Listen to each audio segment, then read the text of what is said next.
नमस्कार. SY.BCom semester 3 मधील corporate accounting या विषयामधील आपण issue of bonus shares, right shares and sweat equity या टॉपिकमधील प्रॉब्लेम सोडवत आहोत. नेक्स्ट प्रॉब्लेम आपण पाहणार आहोत जो की फॉर्म्युल्यावरती डिपेंड आहे.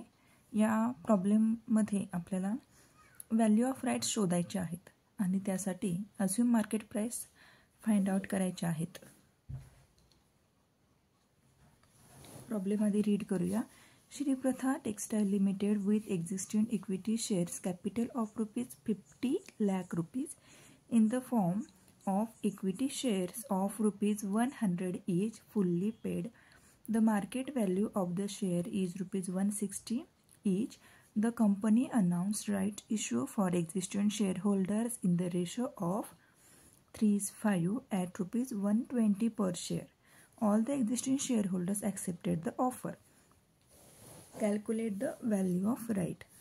या ठिकाणी आपल्याला मार्केट प्राइस दिलेली आहे 160 दिलेली आहे. राईट इश्यू पर प्राइस दिलेली आहे 120.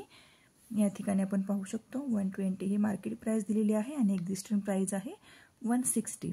त्यानंतर नंबर ऑफ एक्झिस्टिंग शेअर्स आपल्याला दिलेली आहेत 5 नंबर ऑफ एक्झिस्टिंग शेअर्स आणि राईट शेअर्स दिलेले आहेत 3.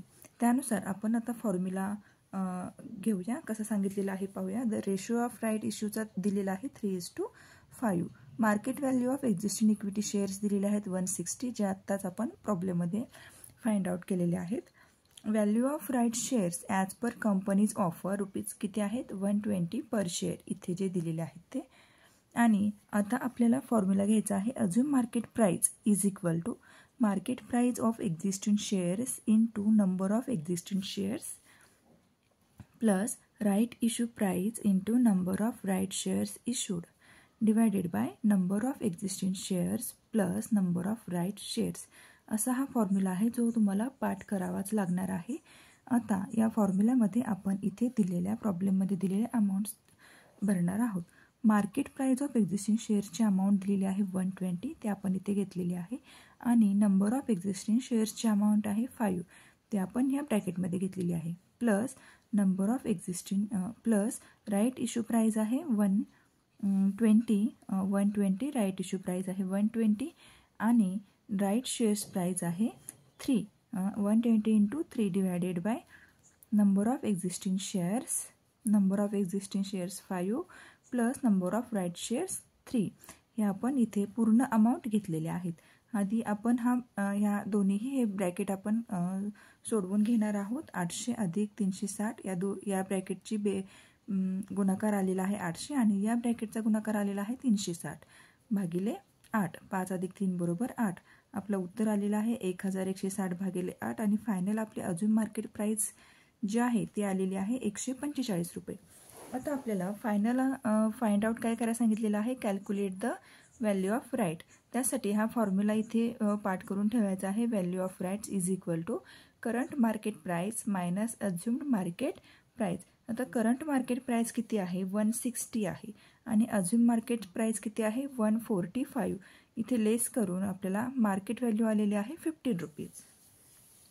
ठीक आहे. आता पुढे एक वेगळी मेथड पण त्यांनी सांगितलेली आहे अल्टरनेटिव्ह मेथड. आपला प्रॉब्लेम या ठिकाणी संपलेला आहे. जर ही मेथड सोपी वाटत असेल तर या मेथडने तुम्ही प्रॉब्लेम सॉल्व्ह करू शकता किंवा ही मेथड पण आपण पाहणार आहोत. या मेथडने सुद्धा प्रॉब्लेम सॉल्व्ह केला तरी चालेल.